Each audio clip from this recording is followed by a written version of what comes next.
Olá, amigos. Nossas saudações cordiais. É com muita alegria que nós estamos aqui para o Instituto Manuel Filomeno de Miranda e mais essa oportunidade com o objetivo de falarmos hoje sobre o tema muito especial intitulada A Influência dos Vícios no Perispírito e no Corpo Físico. Então, vamos aqui fazer algumas modestas contribuições, um tema complexo, né, que passa aí por várias áreas da fisiologia, da psicologia, do espiritismo, e que a gente aqui com muita humildade, né, vai tentar trazer algumas reflexões que sejam para a gente de alguma sorte úteis para os nossos enfrentamentos, né, nesses dias que nós vivemos.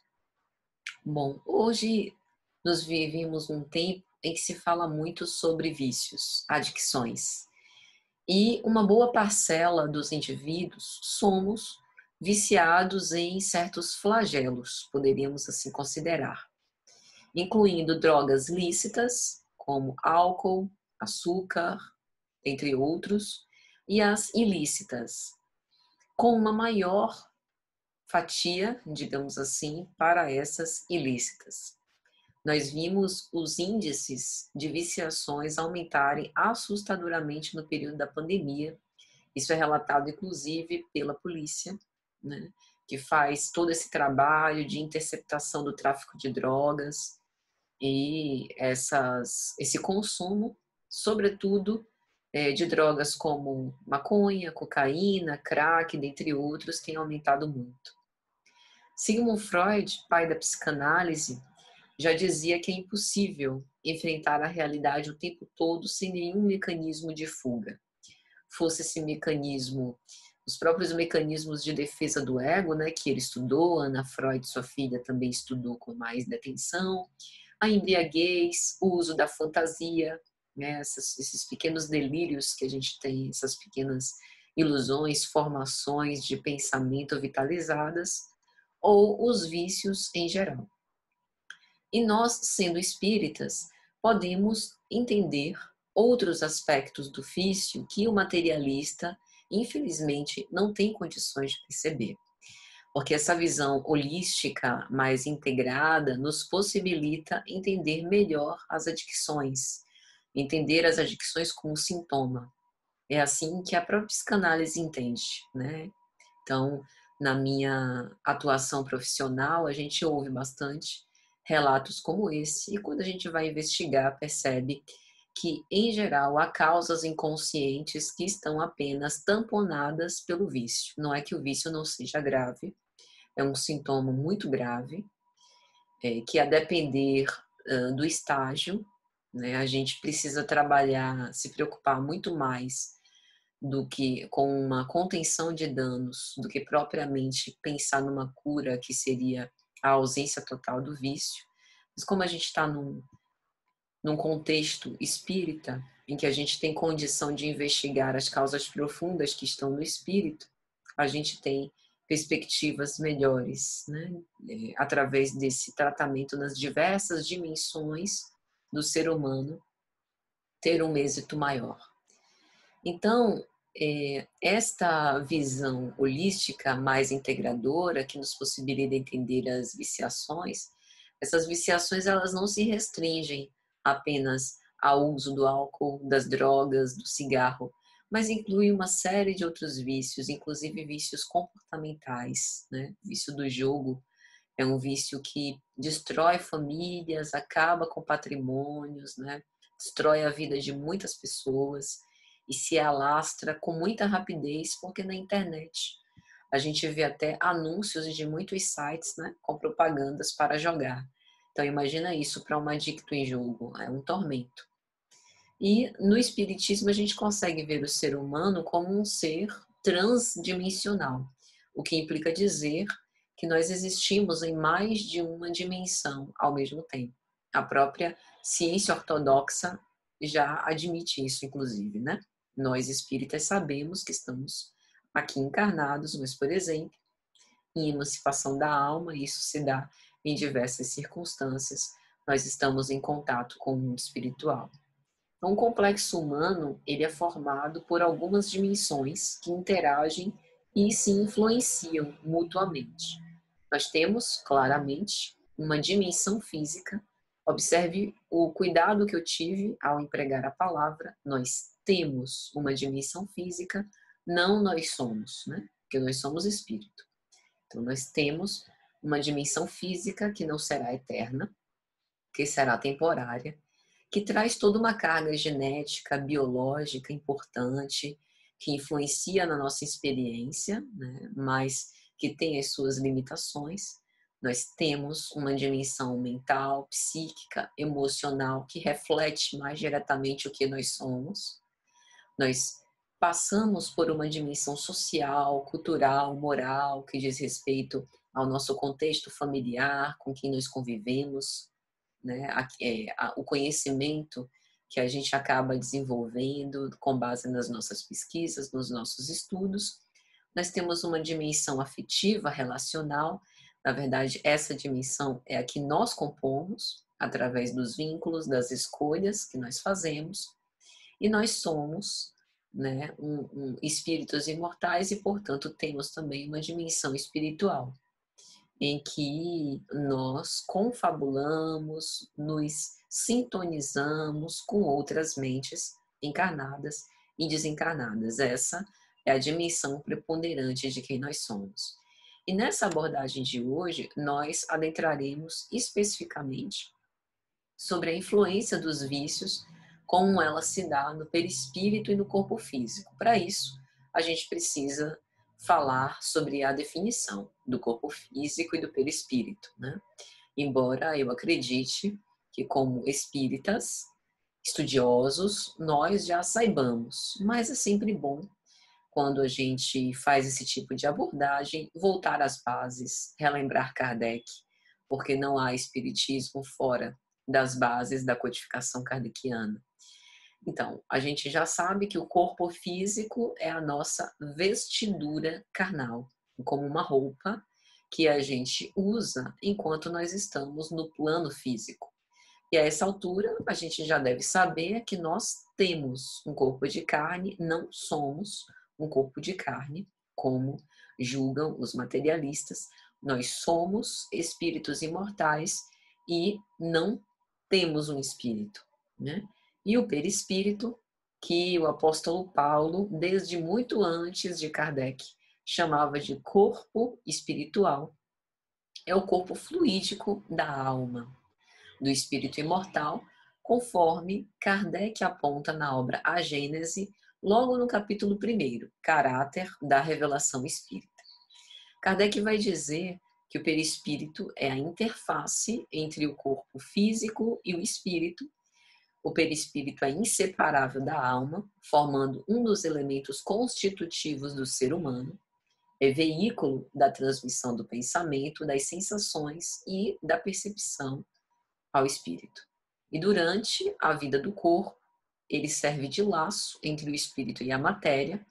O perispírito, portanto, é um corpo material, embora essa matéria seja mais quintessenciada e, portanto, está numa dimensão menos densa do que a dimensão física, e nada mais é do que um reflexo de quem somos moralmente enquanto espíritos imortais.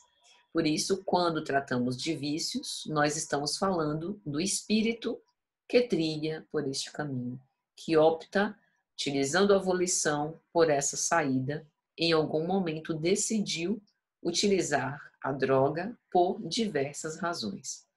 Cada toxicômano é o nome atribuído ao indivíduo que sofre de toxicomania, que é um hábito patológico de viciação, a rigor, ingerir substâncias químicas ou entorpecentes, né? Então, cada toxicômano é um. Cada um se vicia por razões e caminhos completamente particulares. E, pelo menos, assim, no que tange na psicanálise e até pela doutrina espírita, a gente não acredita em curas miraculosas, né? Curas, por exemplo, por abstinência absoluta. Eu era viciada ontem, hoje eu decido não mais usar nada, sem nenhum suporte, sem nenhum recurso que me ajude, né, a desmamar, digamos assim. Por exemplo, um recurso medicamentoso que tente substituir no meu cérebro o efeito químico da droga que eu estava utilizando, sendo que o medicamento é algo que é melhor controlado pelo médico, então eu passo por uma inserção do medicamento, depois por um desmame e consigo viver bem sem ele depois. Então a gente não acredita numa cura rápida pulando fases como essa, por exemplo. Então essas curas por abstinência absoluta, uma resolução própria, né? Não é que a vontade não seja importante, mas em geral a gente vai precisar de muitos recursos para nos amparar por conta do complexo humano, de que a gente já falou, que tem diversas dimensões. Então, a cura por abstinência, ela em geral não atinge o que a gente chama de fonte da paixão. Na psicanálise, esse termo fonte da paixão é utilizado quando a gente quer falar da verdadeira causa que está por trás do vício. A gente acredita que o vício, como disse, é apenas um sintoma de um conflito, de um mal-estar mais profundo, ainda maior.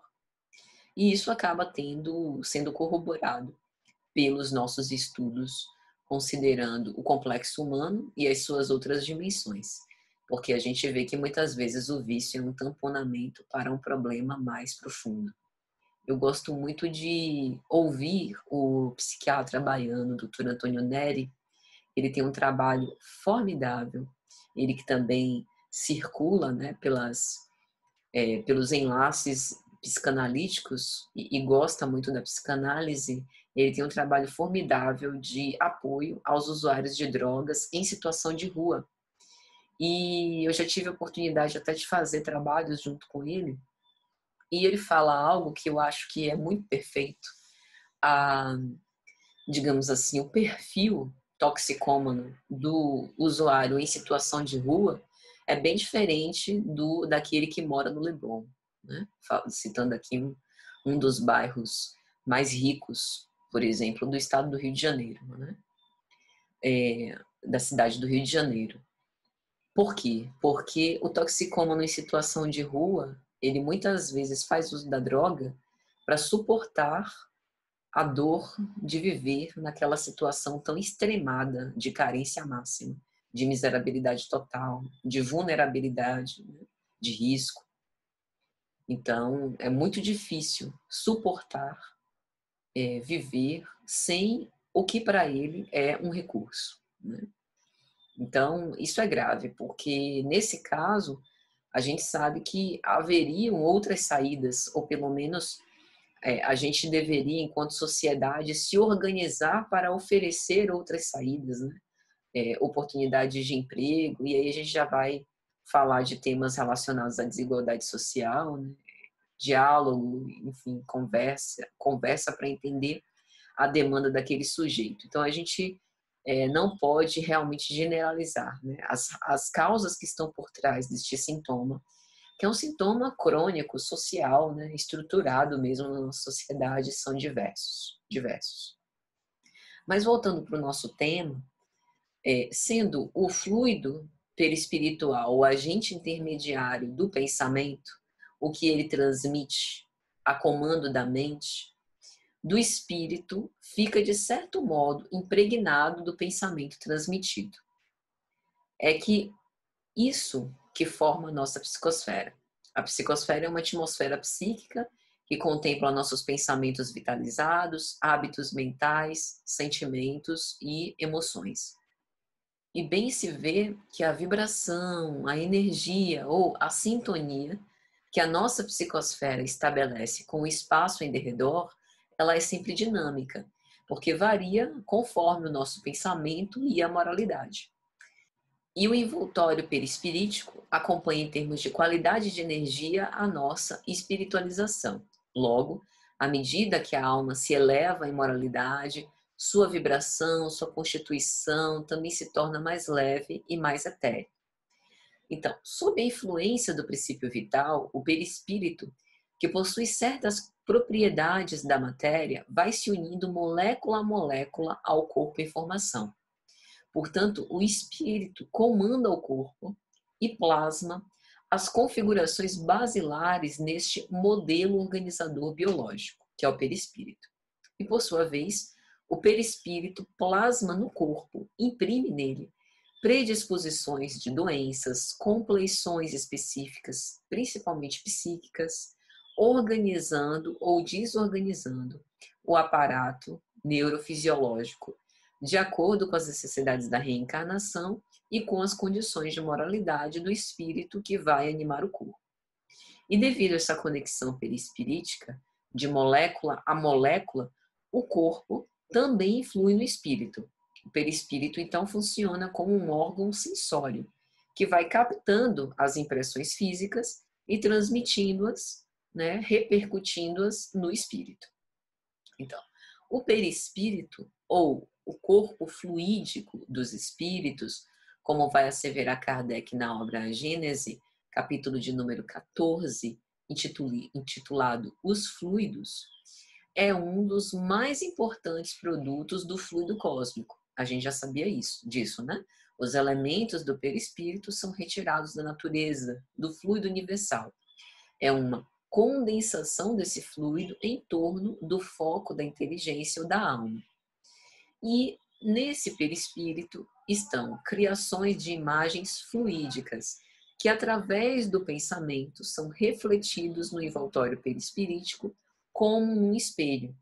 E essas fotografias, né, espécies de fotografias dinâmicas, vitalizadas, têm uma espécie de impressão digital nossa, do espírito imortal, de modo que elas ficam orbitando em nossa psicosfera e trazem consigo vibrações que dizem respeito ao estado emocional de cada um de nós. Então, às vezes, quando a gente tem algum pensamento que não é dos mais nobres e acaba sentindo as repercussões daquele pensamento ruim, maléfico, a gente fica se perguntando por que a gente está passando mal, por que a gente está com dor de cabeça, está enjoado. Reflexo das vibrações do nosso próprio pensamento. Porque esse pensamento, ele não é pensou, se dissolveu, né, como uma fumaça. Não é que ele seja cristalizado, mas é depender da quantidade, na psicanálise a gente chama de libido, né, investimento libidinal. A depender da quantidade de investimento libidinal que eu coloco naquele pensamento, vitalização, ele acaba tendo uma força muito grande e permanece com a minha impressão de estar orbitando ao meu redor, né? Como se fossem ali as minhas testemunhas, né? Os meus filhos, aqueles que eu pari, né? Ali em redor de mim, faz parte de mim. Então, o perispírito é o nosso modelo organizador biológico, que tem um papel importantíssimo tanto no organismo como numa multidão de afecções que vão se ligar à fisiologia e à psicologia. Por exemplo, o espírito André Luiz chama de larvas e vibriões psíquicos as formas pensamento que se assemelham a micróbios físicos que são criados pela viciação mental ou emocional da consciência em atitudes, pensamentos e sentimentos desequilibrados. Sabe aquele pensamento de ódio que eu direciono contra uma determinada pessoa? Eu estou me envenenando e achando que estou ministrando o veneno ao outro. Na obra Missionários da Luz, pelo mesmo espírito André Luiz, psicografia de Chico Xavier, o instrutor Alexandre, no capítulo 3, Desenvolvimento Mediúnico, vai nos dizer, né, que ele mostra a André alguns proponentes, né, alguns candidatos ao desenvolvimento da mediunidade. Aí André se detém a observar o aparelho genésico de um deles, um rapaz que era candidato à mediunidade, e flagra o que ele descreve como um acervo de pequeninos seres escuros, imantados em destruição. Alexandre, que é o orientador espiritual da obra, explica que esses seres são bacilos, como tipos de bactérias físicas, mas bacilos psíquicos, das torturas sexuais produzidos pela sede febril de prazeres inferiores. São aquelas monoideias relacionadas ao sexo, né? As fantasias sexuais, não é que as fantasias sexuais sejam desprezíveis, né, ou vão gerar adoecimento psíquico de nossa parte. Mas aqui a gente está falando de um desvairamento sexual. Então, é uma espécie de viciação, a sexolatria, né? Então, no caso desse rapaz, promovia esse adoecimento e a desorganização genésica por conta disso. Não eram apenas as fantasias, mas também o ato, né, de promiscuidade, por assim dizer. Então, Alexandre vai descrever que todos essas espécies, né, de bacilos psíquicos estavam sendo cultivados pela incontinência no domínio das emoções próprias através das experiências sexuais variadas do contato com entidades grosseiras. Então, não há qualquer reproche, qualquer condenação à expressão sexual e ao próprio ato sexual. A gente sabe que o espiritismo não é moralista, né? Não é moralizador, ele não diz o que a gente tem que fazer ou não tem, e tem o sexo como instrumento, né, da vida, do próprio processo de reencarnação, né, da própria lei de reprodução. Então, é sob o patrocínio do sexo que nós renascemos no corpo físico. Então, não há qualquer motivo de condenação nesse sentido. Mas aqui a gente está falando de um descontrole emocional por conta do desgoverno das potências sexuais que não, nesse caso, não estavam sendo dirigidas para o engrandecimento, para a dignificação do sujeito, e sim para a sua desorganização. Então, aqui a gente tem o resultado prático de um dos vícios, da viciação no sexo, de uma forma desvairada, e a influência deste vício no perispírito e no corpo físico, as suas repercussões no corpo físico e no perispírito. Esse desvio, que é um desvio de ordem moral, pela sede febril de prazeres inferiores, como diz Alexandre, vai desorganizando o modelo organizador biológico, perispírito, por influência das energias deletérias trocadas na dimensão física, como ele vai falar, do conúbio, né, do fato de comungar sexualmente com entidades, como é que eu posso dizer, grosseiras, né, do ponto de vista moral. Algo análogo também acontece para o excesso de ingestão alcoólica e os distúrbios alimentares, que também são narrados nesse mesmo capítulo. Então, quem tiver interesse, vale super a pena a leitura, né? Missionários da Luz é uma das obras mais preciosas pelo Espírito André Luiz. No capítulo subsequente, capítulo 4, intitulado Vampirismo, o instrutor Alexandre vai nos dizer que no círculo das enfermidades terrestres, cada espécie de micróbio tem seu ambiente preferido, né? Tem aquela cultura onde ele se desenvolve. E que as doenças psíquicas são muito mais deploráveis em comparação a essa microbiologia orgânica. E a patogênese da alma está dividida em quadros dolorosos. E no que tange às moléstias da alma, antes da afecção, existe o ambiente. Daí a importância, como Jesus nos advertia, vigiai, orai, né? Cuidai dos vossos pensamentos. O ambiente que ele está falando é o ambiente psíquico. Então, antes da influência no corpo físico, o impacto no perispírito, houve um impacto na psicosfera. Então, as ações acabam produzindo efeitos, os sentimentos geram criações, os pensamentos dão origem a formas e consequências de infinitas expressões. De modo que, aí ele dá alguns exemplos, a cólera, a desesperação, o ódio e o vício oferecem campo a perigosos germes psíquicos na esfera da alma.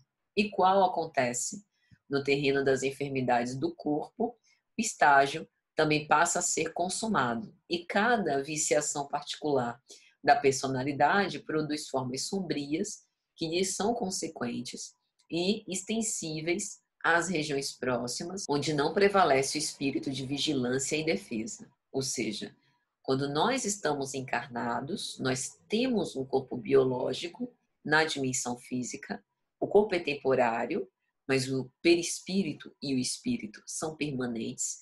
E o que acontece é que conforme nós evoluímos, o perispírito também vai se modificando, tornando-se cada vez mais etéreo. E nós somos impressionados na experiência física através das sensações do nosso corpo biológico.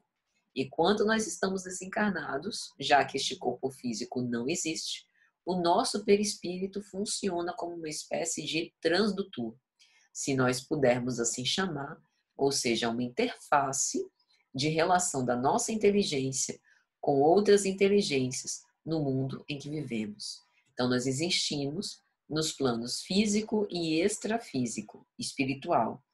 Mas o espírito continua sendo causa fundamental das expressões na vida presente. Portanto, todos os distúrbios do espírito, os seus equívocos, as suas dificuldades, os seus conflitos também são transmitidos perispiritualmente. O que nós somos intimamente reverbera. A carne, enquanto encarnados, nos tolda, nos vela, mas o escudo biológico não existe no mundo espiritual. Portanto, lá nós somos mais nós mesmos. Nosso corpo físico será, então, em última análise, aquilo que o nosso espírito determina para ele, dentro das leis biológicas, respeitando, por exemplo, a lei de hereditariedade. É possível da gente fazer ajustes ou adaptações, mas dentro dos limites possíveis e de acordo com aquilo que nos for designado para o nosso melhor. Então, é como se nós fôssemos um condomínio. Cada uma das nossas trilhões de células são individualidades biológicas, pequenos elementos vivos.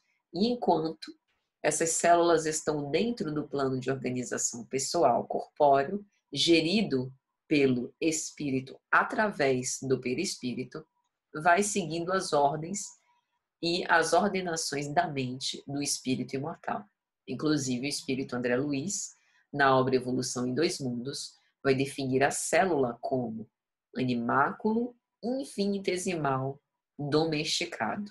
Ou seja, quando nós ficamos doentes, as células, nada mais, nada menos, estão cumprindo ordens erradas do nosso espírito. É que nem um programa de computador. A gente não pode colocar a culpa na máquina. Os erros do programa de computador são devido ao algoritmo pensado por uma mente humana que a máquina simplesmente executa. Então, as células fazem o que o espírito ordena, assim como o programa de computador faz o que o programador desenvolveu. No câncer, por exemplo, as células se desordenam, acabam perdendo contato com a ordem, multiplicando-se de uma maneira desgovernada, perdendo a sua identidade, e tudo isso corresponde a uma relação de causa e efeito. Tudo que acontece com o nosso corpo recebe a influência preponderante nossa, de espíritos imortais, mas o próprio espírito e o corpo seguem igualmente influenciados pelas experiências que nós temos. E é assim, mesmo sem que a gente se dê conta, que nós somos muito mais influenciáveis do que supunhamos por tudo que está acontecendo ao nosso redor. O espírito imortal dá comando às nossas células através dos sentimentos e das ideias que expressa, emana e vibra. Estes sentimentos e ideias mobilizam o perispírito, criando o pensamento, que impacta diretamente sobre as células. Tanto que, na obra Mecanismos da Mediunidade, o espírito André Luiz vai afirmar que o pensamento é composto de uma matéria cuja estrutura e leis de formação ainda desconhecemos do ponto de vista científico. Ele vai dizer que, como um alicerce vivo de todas as realizações dos planos físico e extrafísico, nós encontramos o pensamento, por agente, é essencial. Entretanto, o pensamento ainda é matéria, a matéria mental, em que as leis de formação das cargas magnéticas ou dos sistemas atômicos prevalecem sob novo sentido compondo um maravilhoso mar de energia sutil em que todos nos achamos submersos e no qual surpreendemos elementos que transcendem o sistema periódico dos elementos químicos conhecidos no mundo, que nós temos ainda aqui as formações corpusculares, com base nos sistemas atômicos, em diferentes condições vibratórias, considerando os átomos, tanto no plano físico quanto no plano mental, como associações de cargas positivas e negativas. E é assim que o halo vital, ou aura, ou psicosfera de cada criatura permanece tecido de correntes atômicas sutis dos pensamentos que lhe são próprios ou habituais, que lhe imprimem frequência e cor peculiares. E essas forças, em constantes movimentos sincrônicos ou estado de agitação pelos impulsos da vontade, estabelecem para cada pessoa uma onda mental própria. Para quem ainda tiver dúvida que o pensamento é matéria em movimento, sugiro da gente pensar o que cansa mais. Jogar uma partida de futebol por 90 minutos, né? Ou fazer uma corrida por 90 minutos, ou ficar 90 minutos estudando sem pausa para um concurso. De preferência, uma matéria bem densa, né? Bem teórica. Quando nós pensamos, nós consumimos glicose, né? Nós precisamos de energia, é um grande esforço. E muitas vezes esse esforço do estudo dirigido ele é bem maior do que uma prática de atividade física que ao seu final vai liberar endorfina, né? Dentre outros. Então, o que nós pensamos vai impactar as células e todos os que tiverem contato com este pensamento. Às vezes nós menosprezamos o poder da TV, mas a sintonia com o conteúdo que a gente sintoniza ali na TV, né, que a gente assiste, nos impacta emocionalmente. É o mesmo menosprezo em relação ao poder viciante das drogas. Ah, só vou usar uma vez, só para relaxar, para curtir esse barato. Na psicanálise a gente chama isso de teste da onipotência imaginária. Esse sentimento de invulnerabilidade que produz um certo envolvimento com o que a gente chama de pulsão de morte. E na drogadição há uma espécie de busca por esse desvanecimento, desaparecimento, apagamento do sujeito. O sujeito que é por natureza desejante, né? Conflituoso, dividido, busca ali um prazer, uma satisfação. E no exato momento do êxtase que a droga proporciona, ele deseja apagar a própria subjetividade, simplesmente não pensar, só usufruir. E quanto maior for a angústia que sucederá esse barato, maior o imperativo de recorrer à droga com mais frequência para compensar a dor da sua falta. O vício, ele traz essa falsa sensação, né, de amparo, de entendimento, de pertencimento. A droga vai aniquilando aos poucos a subjetividade do sujeito, né? Ela é um objeto de satisfação e não propriamente de desejo. Ela é uma ponte entre o prazer e a necessidade. E não dá para a gente responder, né, quando a gente tem uma adicção, quem sou eu, o que me falta? A droga acaba sendo a resposta para todas as perguntas. E o sujeito, em busca unicamente dessa satisfação ilusória, transitória e antecipadora de um doloroso rebote, acaba perdendo a via de acesso ao seu próprio desejo. Então, qual a influência dos vícios no perispírito e no corpo físico? Uma morte em vida, né? Simples e trágico assim. Nós não temos controle total sobre o nosso pensamento, isso é verdade. Mas pela alavanca da vontade nós podemos escolher em que nos fixar. Nós somos muito influenciáveis, é verdade. E enquanto encarnados, essa influência se torna ainda mais poderosa, porque a nossa percepção do plano espiritual fica muito obliterada. Tanto que nós temos a sensação de que o real acaba sendo o mundo físico. E a nossa experiência no mundo físico é muito mais uma ilusão. E a verdadeira vida, a vida real, é a do mundo espiritual. Neurofisiologicamente, o que nós chamamos de verdade nada mais é do que uma interpretação dos sinais que nós recebemos do meio e não é, em absoluto, a verdade. A nossa verdade sempre será muito parcial, que nós vamos construindo no transcorrer das nossas experiências. O nosso cérebro é, por excelência, um órgão interpretativo. Ele tem as células mais evoluídas do nosso corpo, com o objetivo de nos relacionar com o meio e com as outras pessoas. O nosso sistema nervoso tem a função de perceber o que ocorre nesse meio, interpretar isso e fornecer uma resposta. 3 funções principais. Só decidimos se o estímulo que vem do meio dará uma resposta positiva ou negativa pela experiência. O cérebro, ele em geral traz algumas informações que vêm da natureza, vêm da evolução, que estão associados ao que chamamos de instinto. Mas o ser humano, além do instinto, nós também temos a inteligência.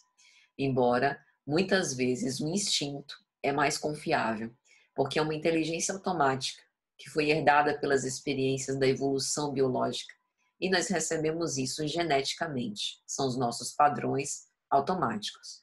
E o ser humano, com sua capacidade de raciocínio, sua inteligência, pode escolher, pela sua vontade, subjugar esses instintos. Tem um lado bom, porque nós somos capazes, por exemplo, né, mesmo sentindo o impulso instintivo de reagir, a gente pode conseguir se controlar, né, mesmo querendo se evadir de uma situação, escolher permanecer, mas em outras circunstâncias, por exemplo, eu tenho vontade de comer uma comida, o meu instinto está dizendo que a comida está estragada, mas eu como mesmo assim e acabo passando mal, né? Então tem casos que a inteligência não funciona melhor do que o instinto. Mas apesar disso, nós funcionamos por padrões de comportamentos aprendidos. O nosso cérebro funciona muito bem de acordo com esse sistema de tentativa e erro, da decisão do que é certo e errado, pelo mecanismo da recompensa. E os vícios têm tudo a ver com o mecanismo de recompensa do cérebro. Algumas áreas do nosso corpo geram para o espírito a sensação de recompensa. Como dissemos, o espírito tem uma ação preponderante sobre o corpo, mas o corpo também influencia o espírito impressionando, razão pela qual nós estamos encarnados. Por conta disso, a influência do corpo sobre o espírito e o retorno do cérebro com as respostas frente aos estímulos recebidos é muito mais fácil nos enganarmos com algo que não será produtivo ou relevante e achar que isso é bom. Existe uma área do nosso cérebro que é responsável pela recompensa. Quando ela é ativada, inunda o próprio cérebro com algumas substâncias químicas responsáveis por uma sensação de prazer e bem-estar. Por exemplo, quando a gente come chocolate, quando nós fazemos uma boa refeição, quando nós apreciamos algo belo, como a visão do mar, a visão do amanhecer, do entardecer, de pássaros, né? De um bebê sorrindo. E também no que tange a percepção sensorial, não apenas visual, mas gustativa, tátil. São algumas experiências que ativam essa área cerebral da recompensa. Se nós tivermos uma experiência anterior e nos sentirmos recompensados, vem o bem-estar daí. Então, existe uma espécie de código no corpo biológico muito bem definido, que é mais ou menos assim: libera serotonina e dopamina em níveis altos que causam bem-estar. Mas, se adrenalina e cortisol estiverem elevados, informa para ele que tem problemas à vista. Então, esse mecanismo de recompensa é entendido pelo cérebro como uma boa experiência, que vale a pena repetir. Por isso que criar hábitos que gerem recompensas positivas, como prática do bem da caridade, que gera uma alegria íntima, né? Fidedigna, ver uma pessoa que nós amamos, assistir o pôr do sol, ver vídeos de bebês sorrindo, são todos hábitos saudáveis, que nos geram bem-estar e que, de certo modo, nos estimulam a continuar praticando. Mas, se essas experiências não forem repetidas pela nossa vontade, a gente pode chegar a sentir saudades, mas isso não nos causa dor, nem nos mata, nem nos deixa excessivamente carentes. A gente pode recordar saudosamente daquela lembrança aprazível, mas depois a gente esquece. No caso de uma droga é diferente. A droga ela não age primariamente no perispírito, nem no espírito. Ela age no corpo físico. Ela age sobre o cérebro. Ela faz com que os neurônios do centro de recompensa produzam uma quantidade exorbitante de neurotransmissores ligados ao prazer, mas numa quantidade potencialmente muitas vezes maior do que esses exemplos que a gente deu do chocolate, do entardecer, do bebê sorrindo e de ver uma pessoa que a gente ama. De modo que a prática do bem, da caridade e todas essas outras experiências passam a ser fichinha ante a satisfação que a droga oferece. E essa sensação de bem-estar e prazer é imbatível, embora muito curta. Mas isso impacta fortemente o perispírito e o espírito. Porque a gente já falou aqui bastante, né? Que o corpo é também é por si só, né, esse grande repositório de sensações. Essas sensações são reverberadas pelo perispírito ligado ao corpo molécula a molécula, que por sua vez também transmite essas impressões ao espírito. Então, enquanto o nosso corpo metaboliza a droga, esses níveis de neurotransmissores que estavam lá nas alturas, no seu ápice, né, caem drasticamente e acabam ficando num nível menor do que tínhamos anteriormente, antes de usar a droga. Daí vem a dor, vem o sentir-se mal, né? E a ânsia para poder repetir essa experiência da satisfação. Quanto maior a frequência de utilização, maior o nível de serotonina no cérebro, para garantir que nós vamos nos sentir bem e obter o prazer. E comparativamente com as outras experiências da vida mais pura e simples, né, não tem concorrência, elas vão perdendo a graça. A prática do bem, da caridade, ver a pessoa que nós amamos, assistir o pôr do sol, ver vídeos de bebês sorrindo. É isso que nós estamos chamando de apagamento subjetivo. As experiências cotidianas passam a não mais trazer esse bem-estar tão buscado. E aí nós passamos à adicção, que implica em fazer uso das drogas para que nós possamos nos sentir normalmente bem e felizes. A nossa cultura, ela prega, infelizmente, que é possível viver sem dor. Uma proposta que nós estejamos o tempo todo hebetados, anestesiados, com sedativos administrados por conta própria, o perigo da automedicação.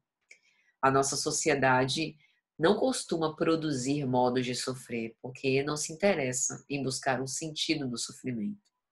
A nossa cultura individualista e hedonista faz do sofrimento a grande crise do desamparo. E essa sociedade do século XXI, a sociedade do consumo, é a que prega essa fruição até o fim, sem limites. E aí a droga psicofarmacológica entra com essa proposta esdrúxula de que o bem-estar é estar livre da sua própria subjetividade. Então, esse mundo do sem limites é o mundo da droga, dessa intensa individualização. E quando a droga é muito forte, por exemplo, no caso do êxtase, sua abstinência deixa um déficit muito grande. E aí, os viciados passam a não usá-la apenas para repetir a satisfação, mas começam a usar para não se sentirem mal, por conta das crises de abstinência. Sem a droga, se sente dor. Não é só não ter mais graça de viver, porque um elemento externo gerou um padrão de funcionamento cerebral que faz com que o cérebro seja impedido de viver sem aquele elemento. E esse primeiro registro, esse registro do prazer, ele foi incutido na nossa memória profunda, na nossa memória perispiritual, ficou marcado.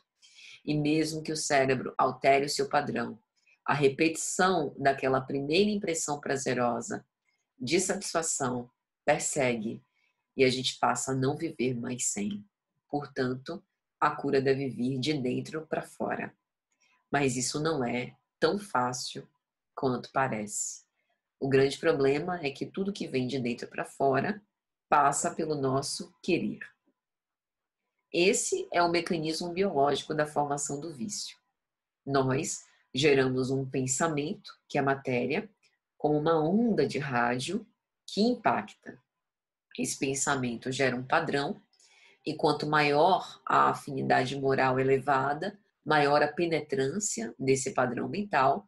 Por exemplo, o pensamento de ódio tem uma frequência mais baixa, é desarmonizante, mas o outro, que é o receptor desse pensamento de ódio, só vai perceber se estiver no mesmo padrão de onda mental, ou seja, se permitir sintonizar com aquela vibração, como a TV.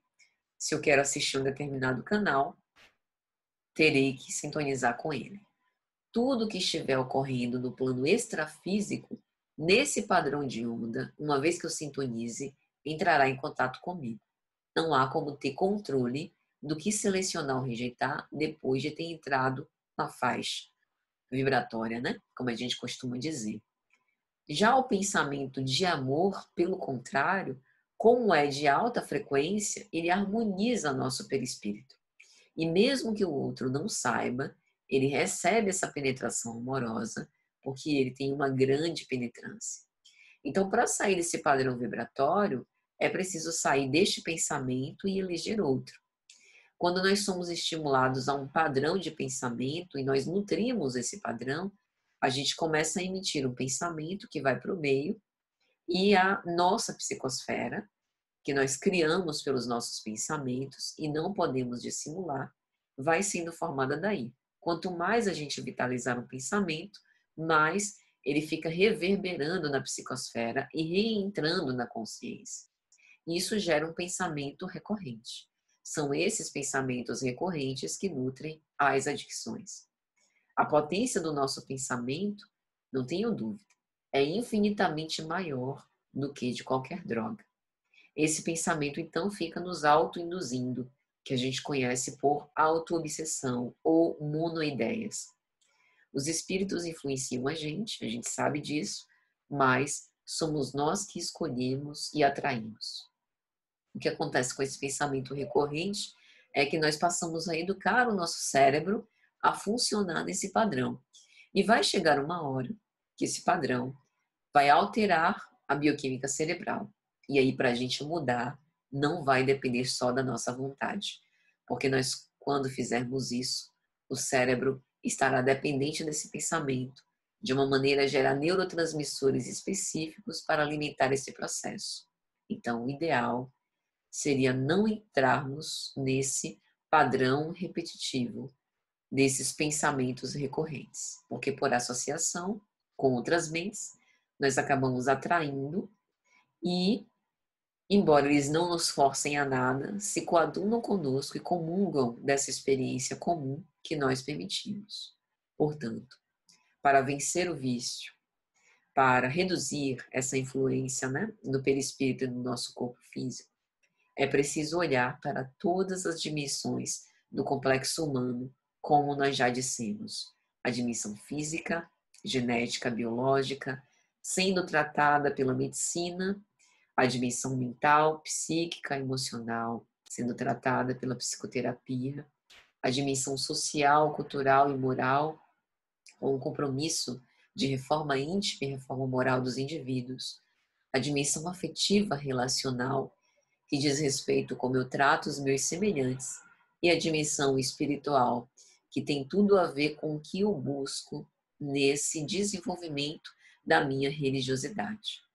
Então, algumas saídas, né, para que a gente possa evitar ou tentar superar isso é a valorização dos momentos em grupo, buscar a satisfação em atividades criativas, porque o encontro é uma fonte de prazer que droga alguma pode substituir, criar e vincular-se a grupos de referência de ajuda mútua com respeito aos vícios, muito eficazes, buscar outras opções de desejo, sensibilizando o ser para voltar a nutrir e investir na sua própria subjetividade e, acima de tudo, recordar que a evangelioterapia é a psicoterapia por excelência.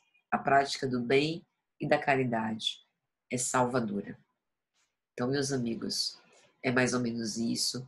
Espero que tenha sido de alguma sorte útil esse momento com reflexões muito singelas, né, sobre um tema tão profundo e tão complexo. e até a próxima, se Jesus assim permitir.